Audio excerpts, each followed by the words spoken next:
একবার আমরা বলি কাঁটাতারে রাজি হয়েছে কেন্দ্র এবং কত চেয়েছে, কতটা জমি চেয়েছে। 1505 একর জমি চেয়েছে কেন্দ্র।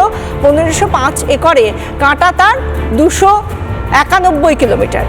রাজ্য কত দিচ্ছে? 1412 একর জমি এবং তাতে 1412 একরে কাঁটাতার 268 কিলোমিটার। বাকি যে 93 একর জমি দ্রুত অধিগ্রহণ হবে বলেই সূত্র মারফত জানা যাচ্ছে।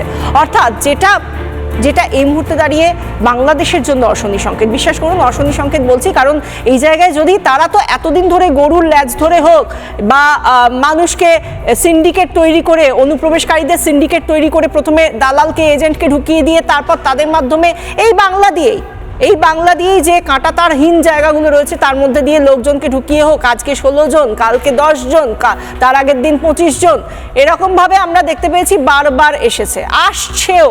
যতদিন না কাঁটাতার বসবে এটা হবে, কিন্তু বসবে এবং তাতেই বাংলাদেশের মাথা ব্যথা হচ্ছে।